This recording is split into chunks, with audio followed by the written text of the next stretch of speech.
What's good, YouTube? It's me, Coach 67 Sports TV. Shout out to the awesome and amazing LDBC, Lions Den Boston community. Shout out to the greatest university in the world, the Southern University, home of the mighty Jaguars. In this particular video, we're going to talk about Southern University, how their team has been impacted by the transfer portal. At this point in college sports, it seems as if the transfer portal is a way of life. However, it's getting to the point where it's like the Wild Wild West, where players could just kind of just come and go as they want, as if they're coaches at this point. You know, it's just ridiculous. But before we get to that point, first and foremost, first team all SWAC safety at Southern University safety Jordan Carter. He's entered the 2024 NFL draft. If I'm not mistaken, I think he has 1 year eligibility left. However, if he has any eligibility left or not, he's foregoing whatever eligibility he has left, and he's entering the 2024 NFL draft. So that's first and foremost. Congratulations to him. I hope he gets drafted. I hope he makes an NFL team, and he's an impactful player. Now, moving on from him, these are all the Southern University players that have entered the transfer portal. First, you have defensive end Kelby Givens. Kelby Givens made first team all SWAC as a defensive end. Now, me personally, I think he kind of reminds me a lot of Jordan Lewis in terms of his stature, his build. You know, he looks more like an outside linebacker than a defensive end, in my opinion. I think if he transfers and he goes to a PWI, I think he's going to have to put on some weight. He's going to have to get a little bulkier. He's going to have to hit the weight room if he transfers to a bigger program. That's first in terms of the first player on the list.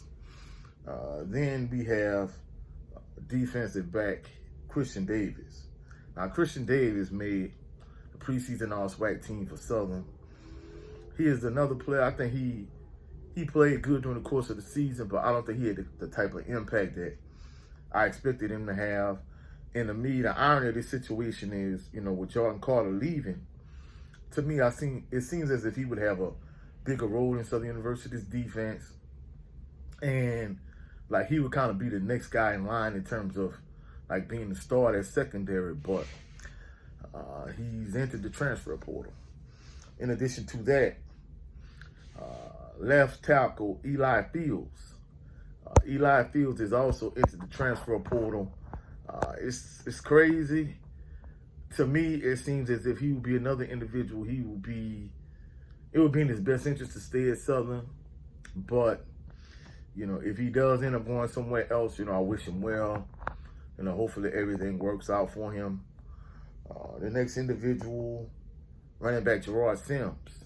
Now, of course, you know, from what I understand, he wasn't academically eligible. I could be wrong. From what I understand, he wasn't academically eligible this year. I think he has 1 year eligibility left. So he's entered the transfer portal. In addition to him, running back Carl Ligon. He's another individual. He wasn't eligible this year for Southern. He didn't play this year, but he has 3 years of eligibility left. So he's entered the transfer portal also. So that's two of Southern University's running backs. In addition to that, defensive tackle / fullback Joshua Donald. He's entered the transfer portal also. From what I understand, he's been offered by Oregon State. So, you know, hopefully everything, you know, works out for him, works in his favor. The last two individuals that entered the transfer portal on this list, I'm not shocked nor surprised by.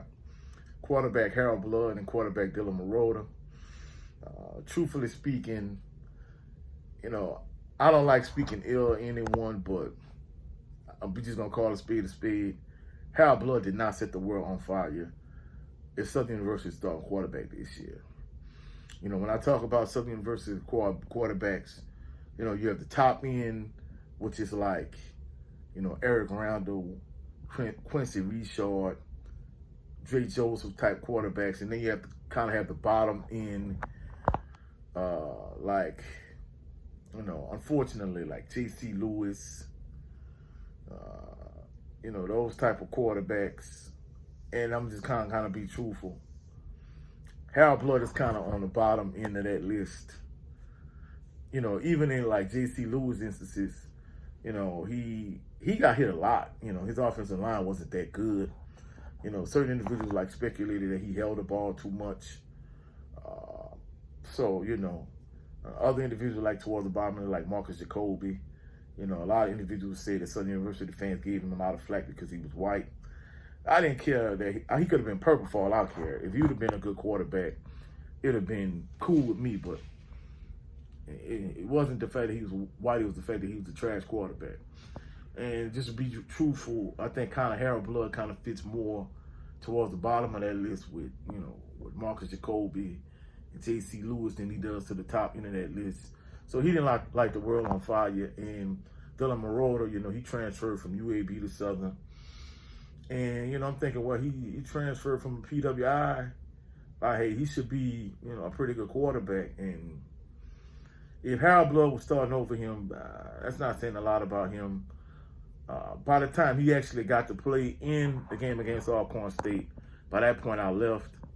But from what I understand, people that I talked to that still was there, they said he didn't like the world on fire either.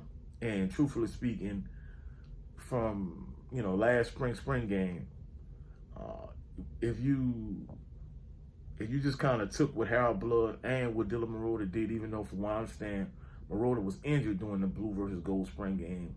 But even with that being said, like, he didn't like the world on fire. From everything I saw from him, like, I wasn't moved by Dylan Moroder. So, you know, the fact that he's in the transfer portal, you know, I wish him well. Hopefully he's able to find a spot. He lands somewhere. But I wasn't moved. Neither one of those two quarterbacks set the world on fire. I wasn't impressed.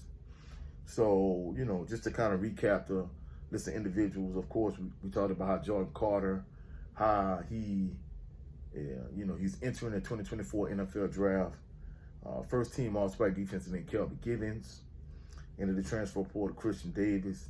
Left tackle Eli Fields. Running back Gerard Sims. Running back Carl Ligon.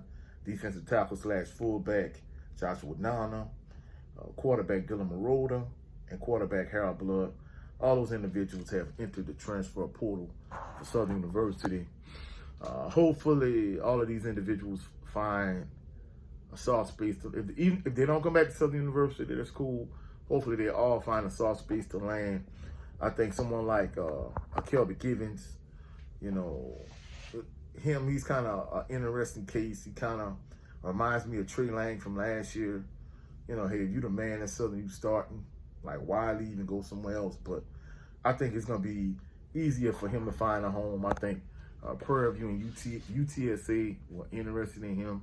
I think it's going to be interesting to see where he lands. But I think it should be easier for him to find a home. However, you know, players like Dylan Moroder and Harold Blood, I hate to say it, but they can end up being like Bashawn McCray type individuals. You jump in the portal, you get stuck. So I don't know who's advising these young men, but hopefully, you know, they find a soft spot to land. In addition to that, from what I'm understanding, South Carolina State has offered former Benedict College head coach and like the top candidate for a lot of SWAC jobs, whether it's Southern, Grambling, Alcorn State, Texas Southern. Chennis Berry has been offered the head coaching job at South Carolina State. From what I'm understanding, he's going to accept. I don't know how true that is. Now, I know he had a lot of interest from Southern University. He was, from what I understand, he was interested in coming to Southern, but evidently South Carolina State beat Southern to the punch. So hopefully Southern, if they can't get Chennis Berry, they get Trey Oliver. They have a real good backup plan. You know, so we'll see how things work out, but I think they need to hire another head coach sooner rather than later. With all these players leaving via the transfer portal, you want to get that situation solidified and squared away as soon as possible. But that's it for this video. If you saw any value in this video, like the video, share the video, comment in the comment section, subscribe to the channel. Also, click the notification bell so you can be alerted anytime I post any new videos. I'll catch y'all on the rebound. Y'all have a blessed and phenomenal day. Peace and blessings.